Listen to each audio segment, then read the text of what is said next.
நம்மள நிறைய பேர் இதை நோட் பண்ணியிருக்க மாட்டோம். நம்ம ரிசீவ் பண்ணக்கூடிய மெசேஜஸில் பார்த்தீங்கன்னா ஹெட்டரில் லாஸ்ட்டில் ஹைஃபன் போட்டு PSTG இந்த மாதிரியான ஒரு 4 லெட்டர்ஸில் ஏதாவது ஒரு லெட்டரில் நீங்கள் மெசேஜ் ரிசீவ் பண்ணியிருப்பீங்க.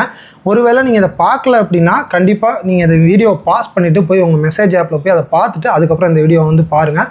ஸோ கண்டிப்பாக எல்லாருமே அந்த மெசேஜஸை பார்த்துருப்பீங்க. அதில் PSTG இந்த 4 லெட்டர்ஸில் ஏதாவது ஒரு லெட்டரில் தான் உங்களுக்கு மெசேஜ் ரிசீவ் ஆகிருக்கும். ஸோ இந்த 4 லெட்டர்ஸ் என்னத்தை குறிக்குது இதை பற்றி தான் இந்த வீடியோ. இதை இம்ப்ளிமெண்ட் பண்ணது யாருன்னு பார்த்தீங்கன்னா இந்திய தொலைத்தொடர்பு ஒழுங்குமுறை ஆணையம், அதாவது telecom regulatory authority of India.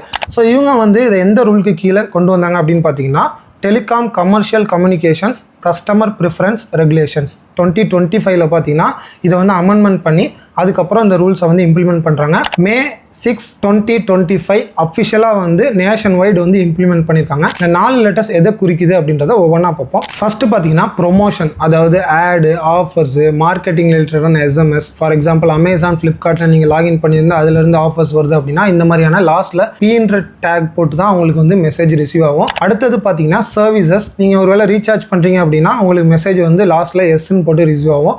அதே மாதிரி டெலிவரி அப்டேட்ஸ், ஏதாவது ஒரு ப்ராடக்ட் வாங்குறீங்க அப்படின்னா அதுக்கான அப்டேட்ஸ் வந்து இந்த லாஸ்ட்டில் எஸ் போட்டு வரும். அதே மாதிரி பேங்க் சர்வீசஸ், பேங்க்கில் பார்த்தீங்கன்னா நீங்கள் ஏதாவது ஒரு OTP வருது அப்படின்னா இந்த எஸ் போட்டு தான் வரும். நெக்ஸ்ட் பார்த்தீங்கன்னா டிரான்சாக்ஷன்ஸ், பேமெண்ட் ரிலேட்டடான அலர்ட்ஸ், அப்புறம் பார்த்தீங்கன்னா OTPs, சில டைம்ஸில் இந்த டீன் போட்டு உங்களுக்கு மெசேஜ் ரிசீவ் ஆகும்.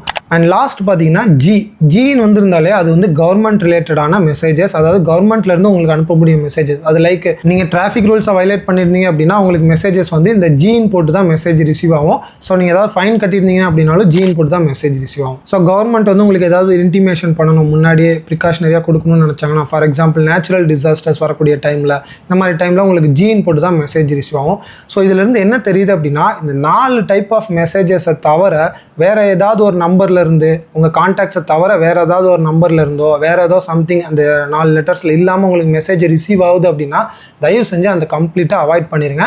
ஏன்னா அது எல்லாமே ஸ்பேம் மெசேஜஸ். ஸோ அதுக்காண்டி தான் பார்த்தீங்கன்னா கவர்மெண்ட் வந்து இந்த ஒரு ரூல்ஸை வந்து இம்ப்ளிமெண்ட் பண்ணியிருக்காங்க. ஸோ இந்த வீடியோ உங்களுக்கு இன்ஃபர்மேட்டிவாக இருந்துச்சு அப்படின்னா மறக்காமல் உங்கள் ஃப்ரெண்ட்ஸ் அண்ட் ஃபேமிலி எல்லாத்துக்குமே ஷேர் பண்ணுங்கள்.